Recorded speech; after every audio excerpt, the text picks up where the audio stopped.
Welcome, everyone, this morning. Our call to worship words this morning are from Wendell Berry's poem, The Peace of Wild Things.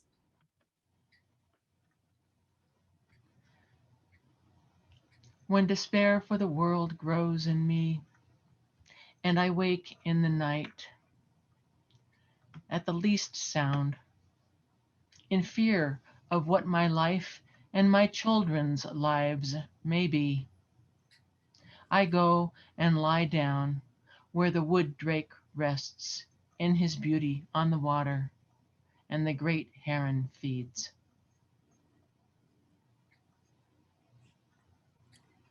I come into the peace of wild things who do not tax their lives with forethoughts of grief. I come into the presence of still water, and I feel above me the day, blind stars waiting with their light. For a time, I rest in the grace of the world and am free. Come, let us worship together in awe and reverence for this, our blue boat home.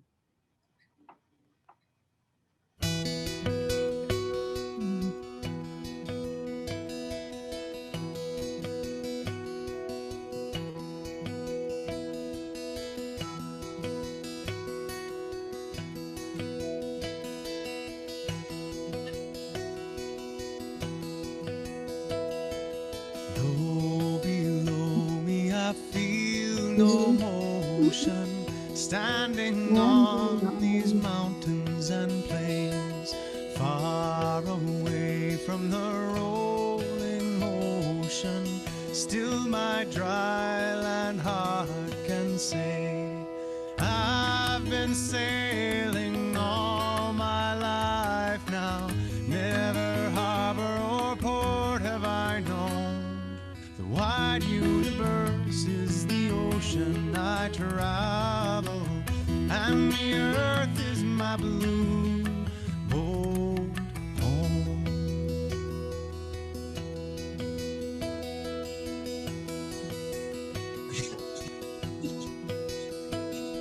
Sun, my sail, and moon, my rudder, as I ply the starry sea, leaning over the edge in wonder, casting questions into the deep, drifting here with my ship's companions, all we kindred pilgrim souls, making our way by the lights of the heavens in our beautiful blue boat home.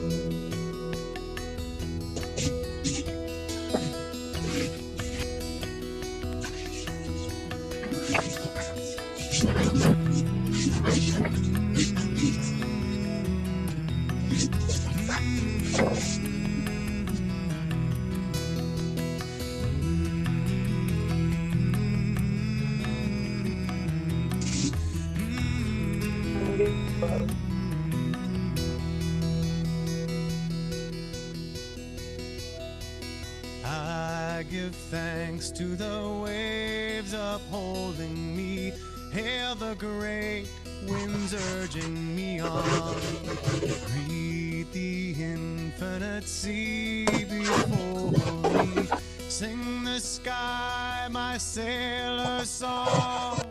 I was born upon the fathoms, never harbor or port have I known.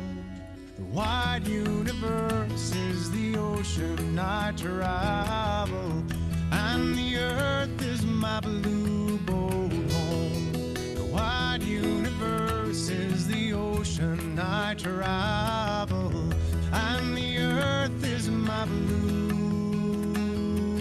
boat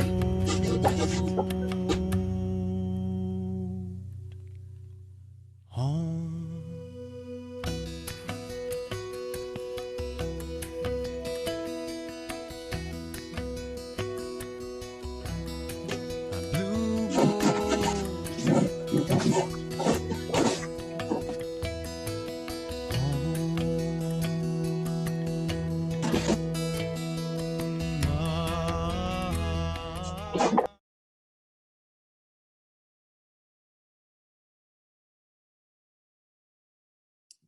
Bonnie, please unmute.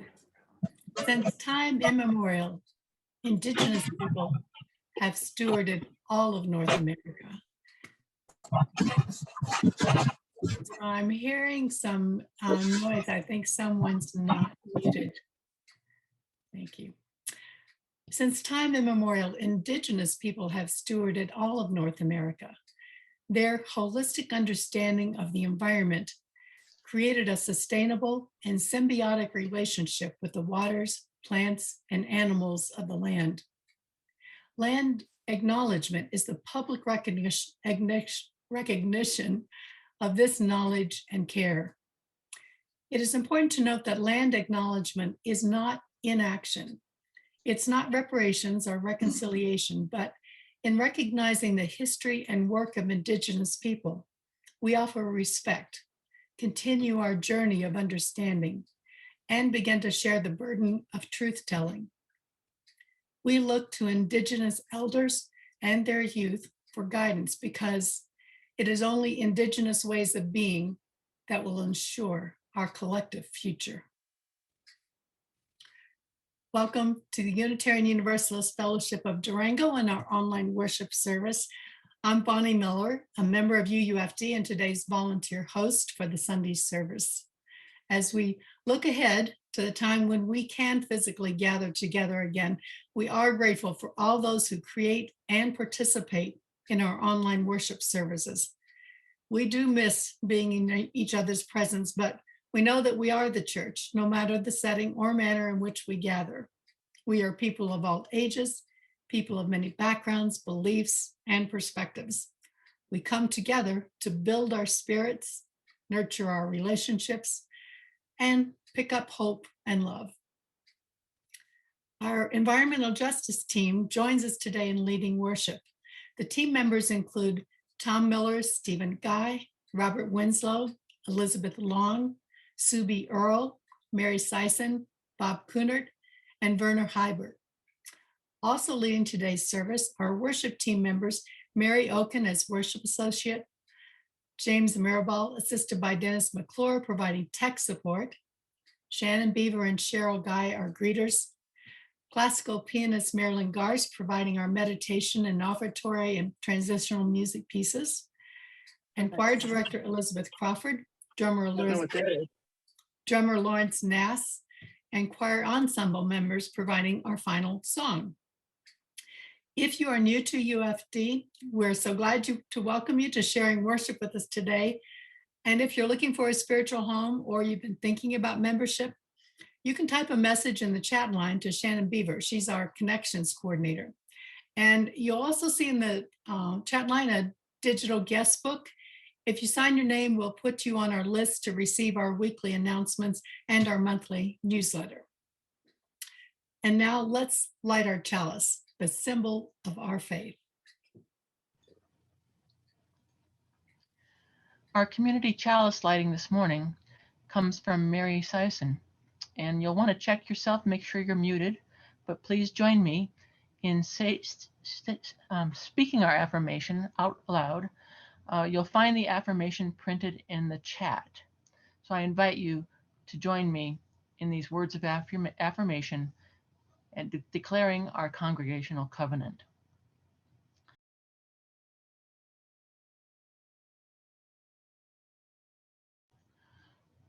Love is the doctrine of this church. The quest for truth is its sacrament, and service is its prayer. To dwell together in peace, to seek knowledge in freedom, to serve human need, for these high purposes do we unite in worship.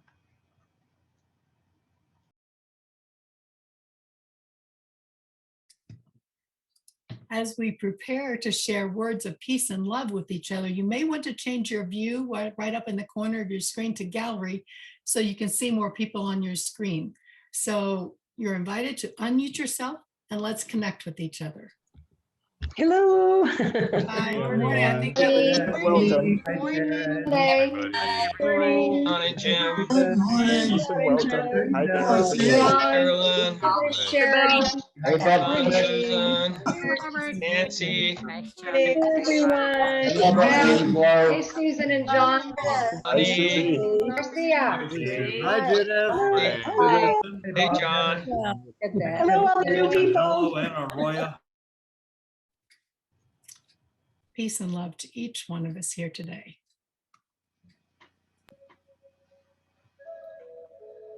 I'm reading Wild Geese by Mary Oliver. You do not have to be good. You do not have to walk on your knees for 100 miles through the desert repenting. You only have to let the soft animal of your body love what it loves.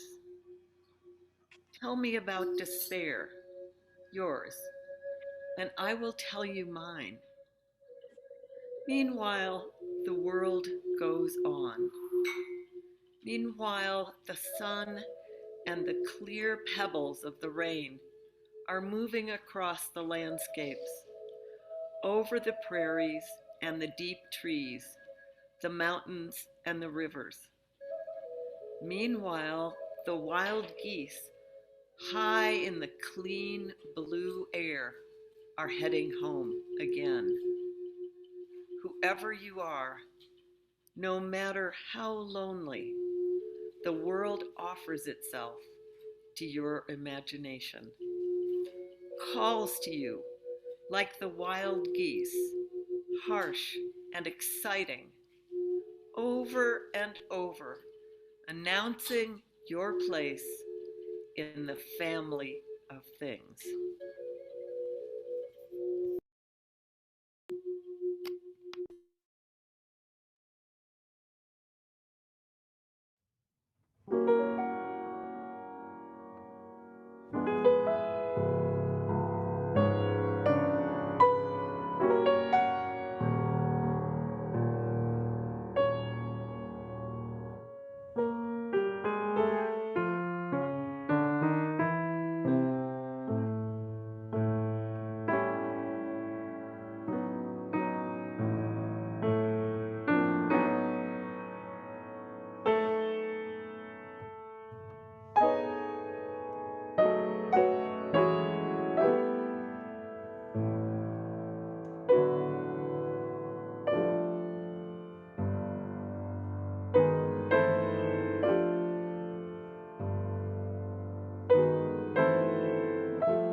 Wow, Marilyn, that was fantastic.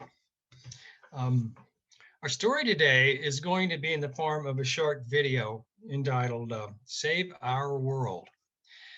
However, before we go to the video, I'd just like to say to the kids that our current generation of adults, that's myself and most of the congregation at UUFD, haven't done a very good job of taking care of our beautiful earth. However, it gives me great comfort to know that you kids are already on top of the situation, and you will do everything you can, and I know that you will save our beautiful planet.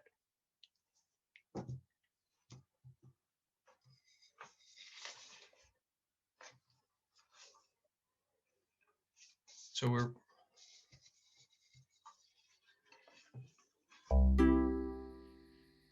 We live in a wonderful world, full of life, full of colour, full of beauty. But in recent years, our world has been devastated by hurricanes, earthquakes, floods, and droughts. What does the future hold for planet Earth? The place we all call home. Climate change could destroy the world that we live in. Scientists predict that within 50 years, many parts of our world could be under 20 centimeters of water. We can prevent this if we all work together. There is still time for us to save our world. Solar panels, wind farms, and underwater turbines are being used to produce renewable energy. These are sources that can be used again and again. Although there are still many more things that we can be doing, things that you and your family can do together. You can reduce the amount of waste you produce. This can be done by being more resourceful with the things that you use and buy. You and your family can recycle many items in your home. Just look at what you can reuse. Jars, bottles, bags. Did you know that 100,000 tons of carrier bags are being thrown away every single year? This is the same weight as 70,000 cars. You and your family could put a stop to this by simply reusing your bags rather than just throwing them away. Many items that you use can be recycled. Cans, bottles, paper, even electrical goods and food can be recycled. It is important we don't just throw these items away. Your used can could easily become part of a new car. And your used glass bottle could be made into new windows for your home. So, make sure you use a recycle bin every time. There are many simple things that you and your family can do around your home. Plant a tree in your garden and watch it grow. Make compost with your leftover food and grow new food. When the weather is nice, hang your clothes out to dry. All these things could not only save the environment, they can also save your family money. What we have right now is a chance to preserve our future. Tell your parents, your grandparents, and your friends to do the small things that count. We must take it step by step to make sure that you have a future to grow up in. Person by person, family by family, community by community. Together, we can make a difference.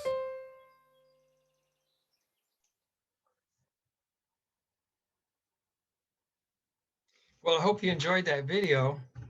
And now as you go off to faith formation class, I hope you have a chance to talk about that and discuss it. And don't forget to click on the link in the chat line to go to your class.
The earth is my mother. This is a common belief in many native cultures here and around the world, but not so prevalent in our own culture. On Earth Day, or better, Earth Week, I'm reminded that the earth is my mother. She provides for me, and I must sustain her. I look at the earth as my mother in many ways or layers. The global view from space shows a beautiful blue planet. This is an unusual appearance for a planet. Why is it blue? The blue color is an interaction of the atmosphere and bodies of water. But where did the atmosphere come from? The Earth's oxidation atmosphere was created by photosynthesis, producing oxygen and capturing carbon dioxide to make organic compounds, the basis of life. Life on Earth created the planet we see. I take a breath and appreciate that. On a closer view, the Earth is also green. On much of the land area, it has a plant layer. Why is it green? It's green due to plant pigments that capture light for photosynthesis. Plants and other photosynthesizing organisms sustain me with food, energy, wood, plastics, and so many things I take for granted. I thank Mother Earth for these things. A layer beneath the green plants is soil, also called earth, the sustainer of plants, and a living ecosystem. When I hold a handful of soil, I have minerals, nutrients, water, and billions of organisms. All of these components are important for plant growth and photosynthesis. The organisms include billions of bacteria, fungi, microscopic organisms such as nematode, and other larger animals such as earthworms. If I smell that earthy odor on the soil, that odor is created by actinomycetes, a type of fungi. I also appreciate actinomycetes for their gift of antibiotics, such as streptomycin, that man derived from the actinomycetes. The earth provides and heals. It seems to me I've been a scientist my whole life. As a professional agronomist in applied science field, I've studied plants of all types, mostly crops, soil and all its properties and organisms, plant pathology, photosynthesis, and many of their interactions. In 1980, I was at CSU studying photosynthesis rates on alfalfa and other crops. Photosynthesis is assessed by measuring CO2 uptake. It's amazing to measure that process and understand it, but distressing to me now because the base concentration level I measured then was 330 parts per million of carbon dioxide. Now, a little more than half of my life later, that CO2 level is nearly 900 parts per million higher at 420 parts per million. We know the implications of that change in CO2. We must heal our harm to the earth. Fellow agronomists and I worked for a more sustainable agriculture that does not degrade the earth. We made progress over my career by reducing erosion, enhancing resource efficiency, and creating more productive plants while producing more food and a more sustainable food production system. The earth provides when we work with and not against her. I like the idea of Earth Day or week or year or lifetime to remind us about sustainable living in harmony with the earth. Ideas give us inspiration and motivation, but Earth Day perhaps should be more than an idea It should provide us with an ideal of how we can live and guide us into harmony with our Mother Earth.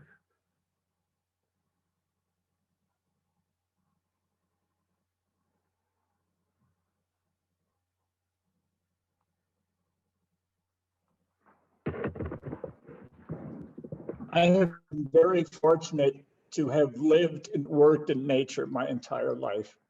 I grew up in the woods and mountains of the Northeast, did my master's research on the largest private land holding in the state of Connecticut, and in 1971 became only the 36th person to have hiked the entire Appalachian Trail in 1 year. After grad school, I was hired to teach wilderness studies and outdoor education at Idaho State University. Here I am with a group of students in the Wind River Range in Wyoming. This is Kelly, one of my students, now a wilderness guide in Canada. She recently wrote to me that, quote, I am grateful and blessed to have had a professor that instilled and inspired me with a sense of stewardship for our Mother Earth. That was a true gift that I carry with me every day of my life. Soon after moving to Durango in 1981, I worked as a photographer for Greenpeace and began leading photography tours to exotic places around the world. These tours included Africa, the Galapagos, polar bears, and baby harp seals on the pack ice in the North Atlantic, as well as Yellowstone, the Tetons, Arches and Canyonlands, Bosque del Apache in New Mexico. My greatest thrill in leading these tours has always been in showing people the places that I love and experiencing the participants getting really excited about seeing something for the first and perhaps only time in their lives. This is the plaque on the summit of Springer Mountain in Georgia at the southern terminus of the Appalachian Trail. The quote on the plaque reads, "A footpath for those who seek fellowship with the wilderness." In many ways, I've never gotten off of that path. There have been plenty of adventures, good times and hard times, and through it all, photography has been an instrument for me to feel more connected to nature and the environment. There's a traditional Lakota Sioux prayer, Mitakuyesin, which means all are related. It reflects the inherent belief that everything is connected. Nature photography has been a window into a world that is diminishing and unavailable to many people. We must work to save these animals and wild places. By saving or losing wild places, we will ultimately save or lose the best parts of ourselves and our families. In closing, I'd just like to mention that I think it is important that we stay in touch with three qualities as we go through our lives, which are offered most easily and freely in nature, as identified by my friend and author, Gary Ferguson. The first of these is natural beauty. We have to have a dynamic relationship with the beauty around us.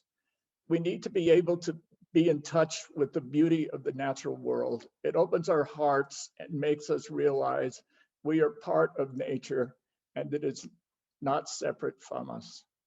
The next is community, not just with each other, but with all living things. We need to be able to see the earth as the astronauts see it, as a ball of light and life, hurtling through the darkness and void with no national boundaries. A sense of how important it is to be on this planet and how important it is that what we do to each other, we do to ourselves. Lastly, mystery.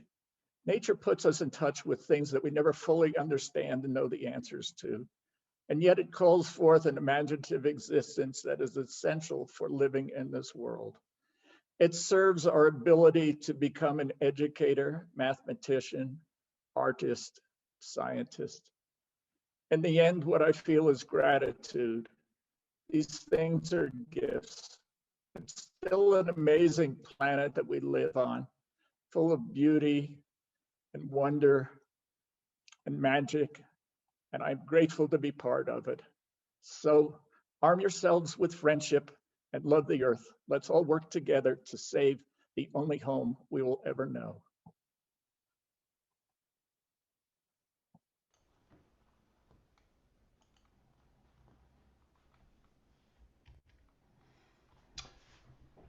I grew up in a kind of a Goldilocks zone, playing outdoors in the woods, abandoned quarries and baseball fields, carefree, experiencing the spirituality of the outdoors unconsciously and without any concern for the fragility of what I was enjoying.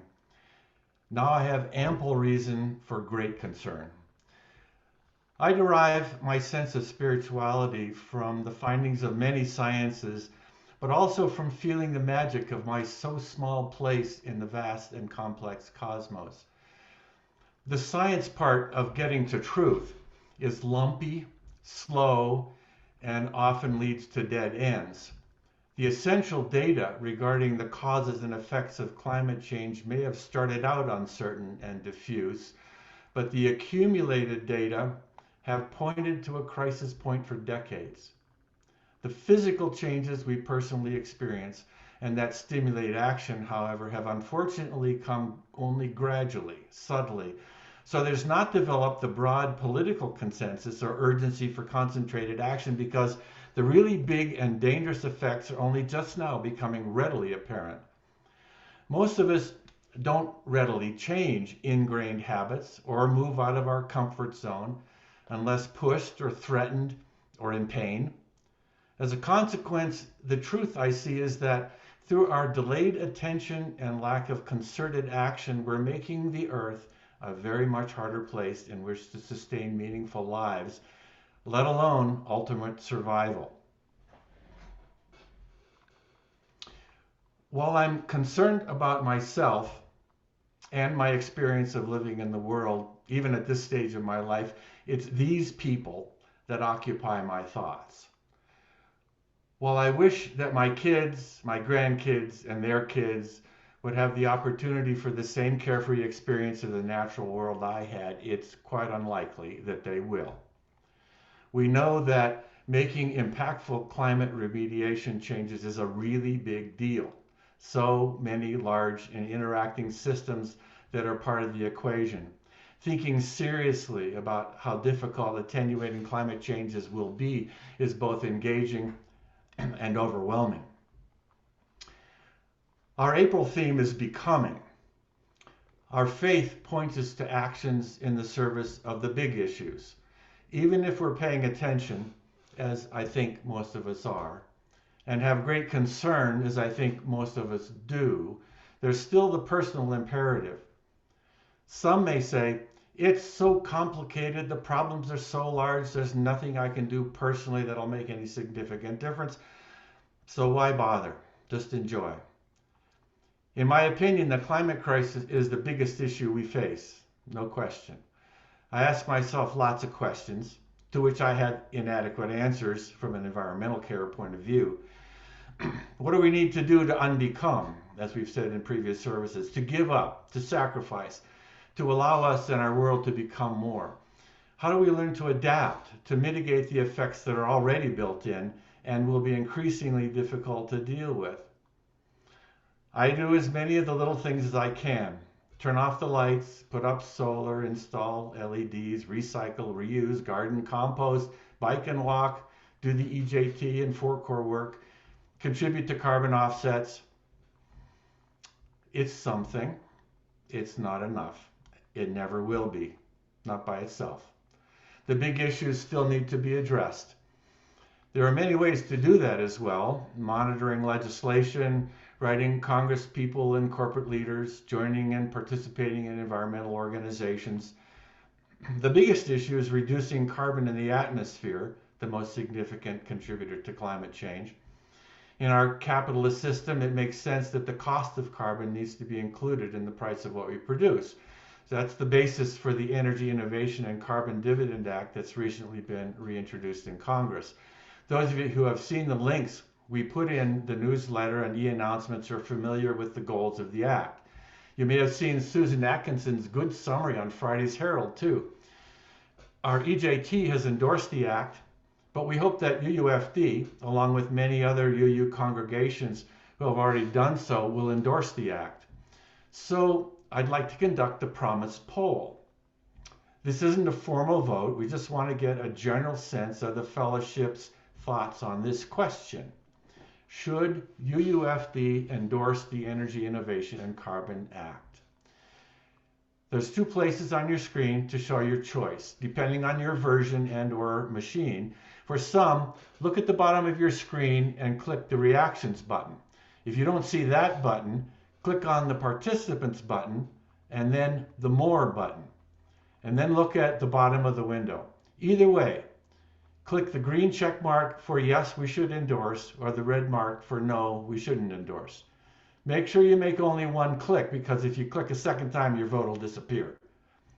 For those of you with more than one person on a screen, unfortunately, Zoom doesn't permit 2 votes per screen, so we ask that you and your partner decide together what your vote will be. So Bonnie can be calibrating results.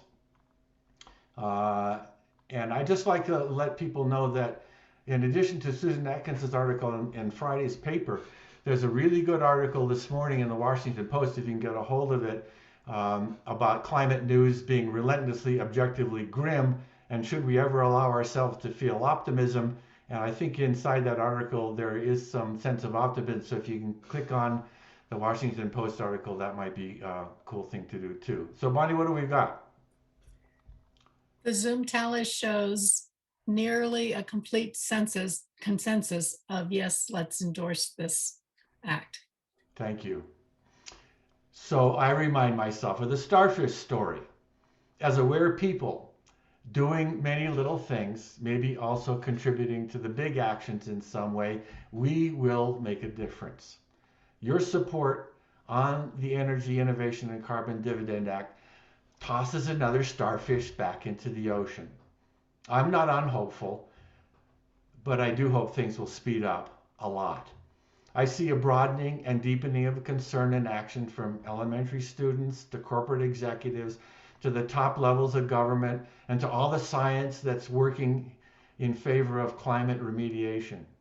For our part, I know our beloved community will continue to lovingly and proactively take care of our part of the world, doing what we can as individuals, collectively, as friends, as a community, publicly, and consciously sending a unifying message to others around us. Maybe, to borrow something from our current situation, acting together, we foster an ongoing local pandemic of environmental consciousness and action. I'm sure my kids, grandkids, and yours, and all future generations will be thankful. May it be so.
The opening words of our offering come from the author of Braiding Sweetgrass, Robin Wall Kimmerer, in an article titled Returning the Gift. We are showered every day with the gifts of the earth, gifts we have neither earned nor paid for: air to breathe, nurturing rain, black soil, berries and honeybees, the exuberance of a field of goldenrod and asters in full bloom. Though the earth provides us with all that we need, we have created a consumption-driven economy that asks, "What more can I take from the earth?" and almost never asks, "What does earth ask of us in return?"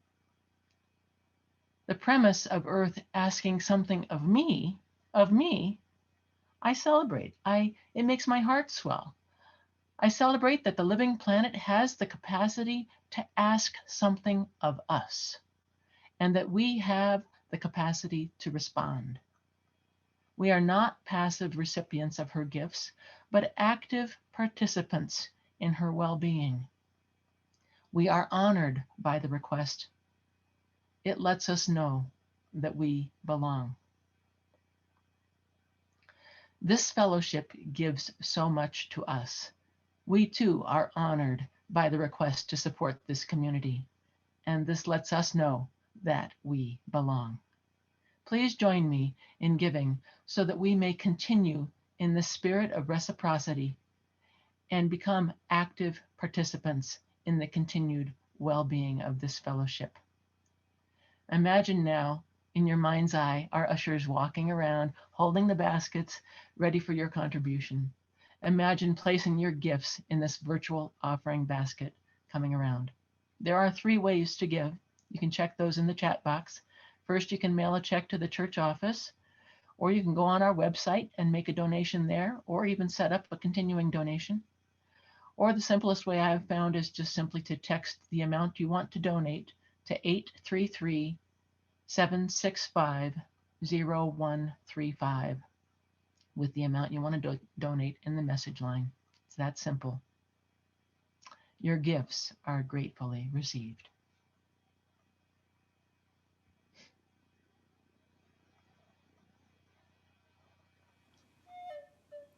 Our closing song, "The Earth is Our Mother," is attributed to the Hoopa tribe of Northern California, a culture that is not our own. Still, we sing it with the intent to honor this native culture and to connect to its reverence for the earth. The haunting melody and personification of the earth are a moving plea for us to nurture our planet. Leading our singing is an ensemble from the choir, accompanied by Lawrence Nass on the native flute and me on the djembe. Please sing along.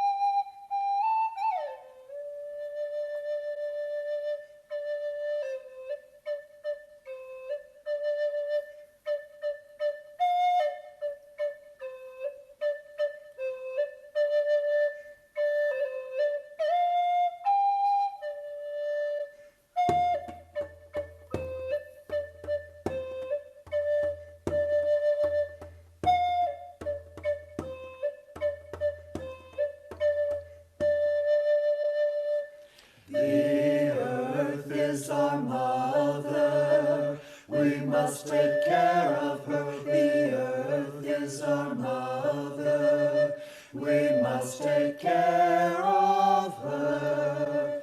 Hey, younga, oh, younga, hey, young, young. Hey, younga, oh, younga, hey, young, young. Her sacred ground we walk upon, with every step we take. Her sacred ground we walk upon, with every step we take. Hey, younga, oh, younga, hey, young, young. Hey, younga, oh, younga, hey, young, young. The sky is our Father, we will take care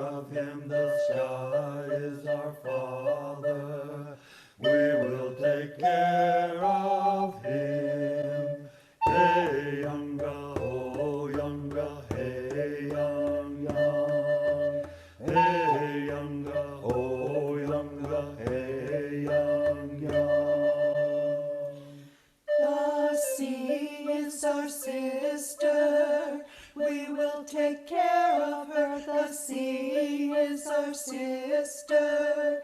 We will take care of her. Hey, Yunga, oh, Yunga, hey, young, young. Hey, Yunga, oh, Yunga, hey, young, young. The forest is our brother. We will take care of him. The forest is our brother. We will take care of him. Hey, Yunga, oh, Yunga, hey, young, young. Hey, Yunga, oh, Yunga, hey, young, young. The earth is our mother. We must take care of her. The earth is our mother. We must take care of her. Hey, Yunga, oh, Yunga, hey, young, young. Hey, Yunga, oh, Yunga, hey, young, young.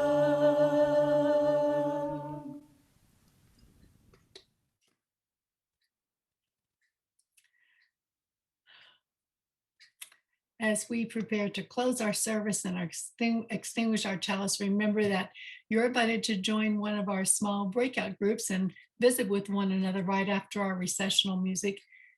We hope your connection and love for our Mother Earth has been affirmed today, and perhaps you can share some of your experiences with nature in your small group. And now let's extinguish the chalice.